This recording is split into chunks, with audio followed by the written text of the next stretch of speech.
दीपांशु कुमार जी। श्री हरिवंश। राधे राधे महाराज जी। महाराज जी, हम परमात्मा के अंश हैं, वो परमात्मा हमारे कर्मों का लेखा जोखा रखते हैं। फिर गुरुदेव, अगर हम परमात्मा के अंश हैं और उनके बच्चे हैं, तो उन्होंने हमें गलत कर्मों करने के लिए क्यों ऐसा बल दिया? नहीं, आपको रुपया 100 रुपया दिए और बाजार भेज दिया। बाजार में मिठाई खरीदते हैं या ठाकुर जी के लिए इत्र खरीदते हैं या अपने गलत मार्गों में शराब में लगा देते हैं या जुआ खेल देते हैं, वो आपको छूट है। 100 रुपया आपको दिए गए, आपका उसका प्रयोग करने के लिए छूट है। ऐसे आपको जीवन दिया गया, बुद्धि दी गई, बल दी गई और संसार रूपी बाजार में भगवान ने आपको भेज दिया। अब आप इसका प्रयोग क्या करते हैं, गलत या सही? गलत करते हैं तो आपको दंड मिलेगा, सही करते हैं तो पुरस्कार मिलेगा और आपको आगे बढ़ाया जाएगा। यही लोग थोड़ी है, ये तो मृत्यु लोक है। स्वर्ग लोक, महारलोक, जनलोक, तपलोक, सत्यलोक, वैकुंठ, कैलाश, साकेत, गोलोक, जहाँ का भजन करोगे वहाँ पहुँच जाओगे। अब आप गलत आचरण करो, कह दो पिता ने 100 रुपया ही क्यों दिए थे? तो 100 रुपया अच्छे कार्य के लिए दिए थे, आपने बुरे कार्य में क्यों खर्चा किया? आपको जो वाणी मिली है तो गाली क्यों दो? राम राम बोलो, राधा राधा बोलो। आपको नेत्र दिए हैं, अच्छा देखो। आपको हाथ दिए हैं, अच्छा करो। आपको जो विचार दिया, अच्छा सोचो, बुरा क्यों सोचो? बुरी सोच को मिटाओ, गलत आदतों को मिटाओ। इसलिए मनुष्य जन्म मिला है। भगवान ने तो बड़ी कृपा की है। भगवान ने आपको बुद्धि दी, शक्ति दी, आप उसका दुरुपयोग क्यों करो? सदुपयोग करो, अच्छे बनो, पवित्र बनो। विपुल दीक्षित जी। श्री राधे राधे महाराज जी। महाराज जी, आपकी कृपा से 2-4 दिन वृंदावन में आने का सौभाग्य प्राप्त होता है। तो महाराज जी, ऐसी क्या दिनचर्या और नियमावली यहाँ होनी चाहिए कि वृंदावन की कृपा प्राप्त हो? सुबह जितनी जल्दी उठ सको, 2 बजे, 3 बजे, 4 बजे, 6 बजे उठ सको, नहाओ धो, हाथ में माला लो और वृंदावन की परिक्रमा करो। 1-2 घंटा यमुना के किनारे बैठ करके नाम जप करो, नाम कीर्तन करो, वाणी पाठ करो। बाके बिहारी जी, राधा वल्लभ जी, राधा रमण जी, सेवा वन, निधिवन, यहाँ भ्रमण करो, दर्शन करो इनके। एक दिन उपवास करो, 4 दिन रहो तो 1 दिन उपवास करो और किसी की निंदा न करो, किसी के दोष दर्शन न करो, भगवत आराधना करो। इसी से वृंदावन की कृपा प्राप्त होगी। रज में लोटो, प्रभु का जस गाओ। ये धाम इसीलिए है, इसी से करुणा प्राप्त होती है, धाम की कृपा प्राप्त होती है। तो खूब नाम जप करो, यहाँ नाम कीर्तन करो, परिक्रमा करो। मधु राणा जी करनाल से। राधे राधे महाराज जी। महाराज जी, हमारा 15-20 भक्तों का समूह है। हम सभी सामूहिक संकल्प के साथ हर साल 11 लाख मंत्र जाप का संकल्प पूरा करते थे। पर महाराज जी कह रहे हैं पिछले कुछ समय से सामूहिक जप संभव नहीं हो पा रहा। तो क्या एकांत जप का फल और श्रद्धा सामूहिक जप के समान मानी जाएगी महाराज जी? देखो, सामूहिक जप करने का मतलब है कि हम 10-20 लोगों का मन भजन में लगवा रहे हैं। सामूहिक जप का बकाया उसका फल एकांतिक जप ही है। एकांतिक जप, एकांत में बैठे हुए निरंतर भगवान का स्मरण करना, माला से, काउंटर से, बिना माला काउंटर से भी शांत बैठे भगवान का सुमिरन चल रहा।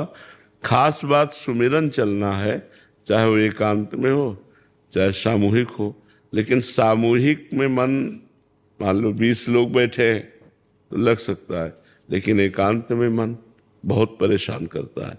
एकांत में मन अगर भजन में लगने लगे तो समझो सामूहिक का फल प्राप्त हो गया। सामूहिक कीर्तन करना और एकांत में कीर्तन करना, समूह में बैठना और एकांत में बैठना, बड़ा अंतर है। एकांत हमारा पवित्र हो, एकांत हमारा दंभ नाटक से रहित हो, एकांत भजन में हो, यही हमारी साधना का फल है। समूह में बैठने को मिले तो अच्छा है, न बैठने को मिले तो कोई आवश्यकता नहीं।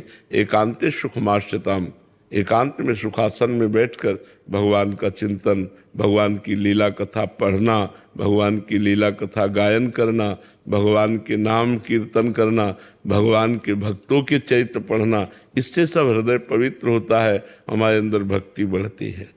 दीपक कुमार जी, राधे राधे महाराज जी। गुरुदेव भगवान, मेरा प्रश्न है कि जैसे कोई मनुष्य अपनी गलत आदतों के कारण या गलत खान पान के कारण किसी बीमारी से ग्रसित होकर प्राण त्याग देता है, तो संसार के लोग ये कहते हैं कि ये उसका प्रारब्ध था। तो गुरुदेव भगवान, ये गलत आचरण और उसका परिणाम। गलत आचरण भी तो पूर्व संस्कार है, गलत आचरण भी तो पूर्व संस्कार है। उसी को मिटाने के लिए तो हमारा मनुष्य जन्म हुआ है। मनुष्य जन्म गलत संस्कारों का पोषण करने के लिए नहीं हुआ, उसको मिटाने के लिए हुआ है। अब हम भगवान के नाम जप के बल से, सत्संग के बल से, शास्त्र स्वाध्याय के बल से गलत आदतों को मिटाएं, गलत आदतों को रोकें, न कि गलत आदतों के वशीभूत होकर गलत आचरण करते हुए मर जाएं तो फिर मनुष्य जीवन का लाभ क्या मिला? फिर लाभ क्या? फिर हमें और पशु पक्षियों में अंतर क्या रहा? वो भी अपने संस्कार के अनुसार बर्ताव करते हुए जीते हैं और मर जाते हैं, और हम भी अपने संस्कार के अनुसार बर्ताव करते हुए जीते और मर जाते हैं। तो हमें और पशु में, पक्षियों में अंतर क्या रहा? हमें अंतर ये है कि हम अपने गलत संस्कारों को मिटाकर अच्छे संस्कार बनाते हैं और भगवान की प्राप्ति करते हैं।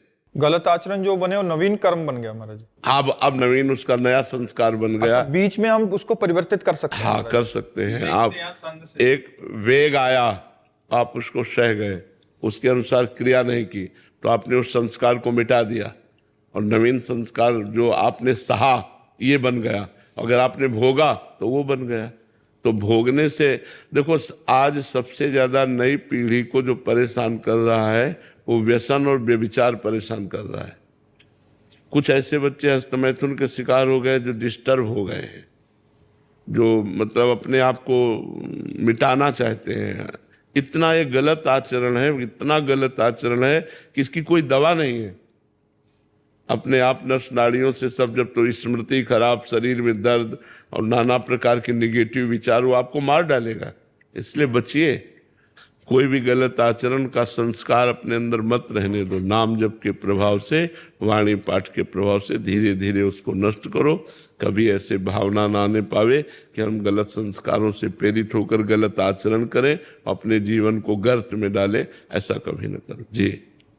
पुण्या जैन जी, श्री हरिवंश महाराज जी। महाराज जी, यदि पूरा दिन हमारे श्री 84 जी के किसी भी पद से कोई भी पंक्ति हमारे दिमाग में चलती रहे, तो क्या उसका असर नाम जप के समान है या नाम जप पर विशेष जो बराबर है? वाणी और नाम बराबर है। अगर वाणी जी चल रही है तो नाम के बराबर है, नाम चल रहा तो बराबर है, उसमें कोई अंतर नहीं। और बड़े सौभाग्य का विषय है कि यदि 84 जी की कोई पंक्ति चल रही, श्याम श्यामा प्रगट, प्रगट अक्षर निकट, प्रगट रस स्रवत अति मधुर बानी, सो जुबानी रसिक नित्य निस्दिन रटत, कहत और सुनत रस रीत जानी। अगर रात दिन हमारे 84 जी चल रही थी, इससे बढ़िया बात क्या है? खूब चलाओ, खूब आनंद में।